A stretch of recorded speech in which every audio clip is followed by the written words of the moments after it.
This is the 5th time this week.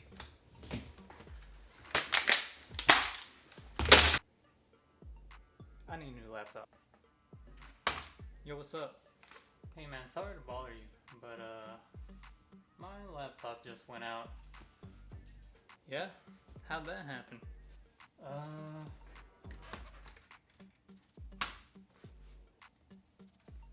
It fell? Alright. What type of OS did you have? What's an OS? What's going on, everyone, and welcome back to my YouTube channel. My name is Hector, and this is where we talk about tech, tips, news, and reviews. But before we start, hit the like and smash that bell notification icon. But before we start, hit the like. Oh my gosh, why can't I get? But before we start, hit the like and smash that bell notification icon. That way you can get notified every time I release a video.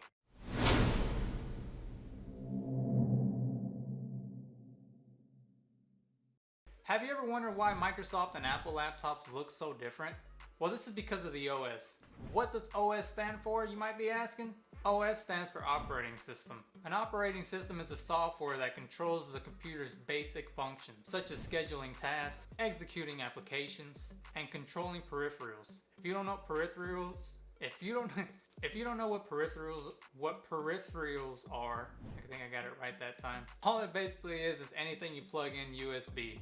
And how we interact with the OS is by using the graphical user interface, aka the GUI. Or you could use the command line interface. But let's not get off topic. Today we will be talking about the top 3 OSs that you could use in your home and which one is the best for you. Let's go. So let's start with one you probably haven't heard of. Linux. Linux was released in 1991 by Linus Torvald. I think that's how you pronounce his last name. Now we can go on for hours about the different flavors of Linux, but one of the most popular ones is Ubuntu or Ubuntu, depending on who you talk to. Every IT guy has a different way of saying it. I say Ubuntu, everybody tells me I'm wrong, but I don't care. Oh yeah? What's it taste like? It doesn't taste like anything. Flavor is just another way of saying version. So when I say flavor, think version. Ubuntu is a Linux-based operating system that comes with everything you need in an OS. It's perfect for organizations, schools, and home use. You're also less likely to be a victim of malware because Linux-based operating systems are so secure. And guess what?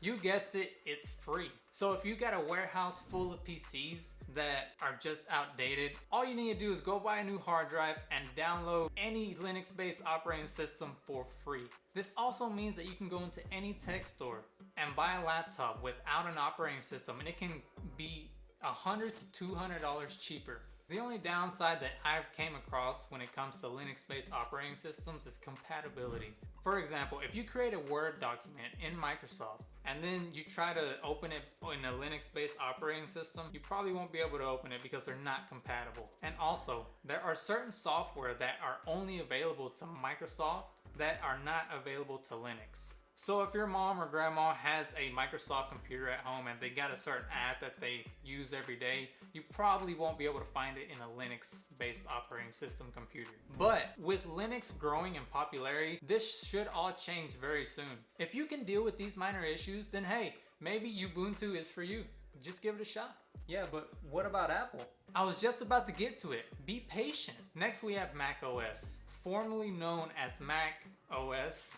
Or Mac Spacebar OS. I have no clue why they went from Mac Spacebar OS to just Mac OS, all one word. No clue. And before Mac OS, it was Mac OS X. Mac OS has been the staple for all Apple products since we can remember. It has evolved with time to include features that define innovation. The Mac OS operating system.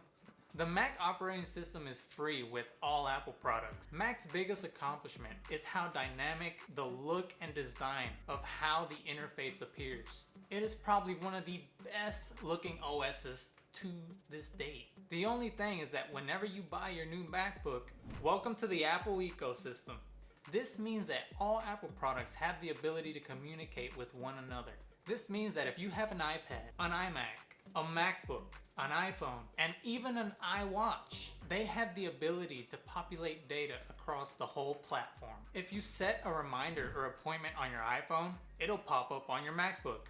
and then alert you on your iWatch. If you download an app on a Mac, it'll show up on your iPhone.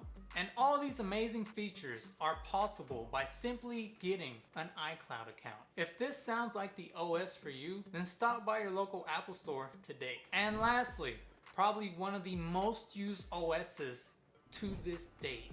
Can I get a drum roll, please? You guessed it, Windows. Windows has been around since 1985. All the way from Windows 1 to 3 to Windows NT, 95, 98, 2000, and XP, Vista, Windows 7, 8, skip 9, the 14 versions of 10, and the all-new Windows 11.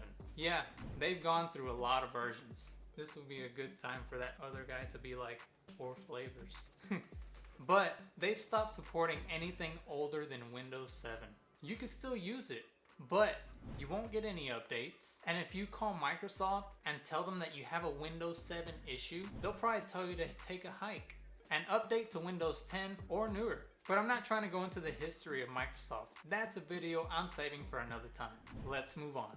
Windows is the most popular OS on this list. It is very user-friendly, and depending on your laptop specs, it boots up pretty quick. The latest versions of Windows have more built-in security features to keep you and your data safe. Besides the fact that most of the world uses Windows, you'll find Windows to be very user-friendly. The OS is easy to navigate, and I find File Explorer very straightforward and easy to manage. And if you have any issues, you're more than likely to find more forums out there on how to troubleshoot your issues than any OS out there. Now, I bet I just made this decision very difficult for you. Let's break it down. If you're new to modern day computers, get a Windows machine. More than likely, if you're in a school or business setting, they'll be using Windows. If you're tired of Windows OS and you already have Apple products at home, get an iMac, a MacBook Air, or even a MacBook Pro. And if you just want to be different and you want people to think you're a freaking genius, then get a Linux machine.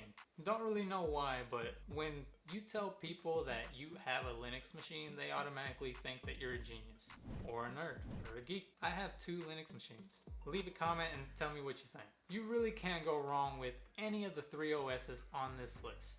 If you like my content, leave a comment down below, hit the like, and smash that bell notification icon. That way you can get notified every single time that I release a video. Is that it? Should we tell them what time? Also, before I go, follow me on all social media platforms. I'll leave links to them down below in the description area. I'll see you guys next time.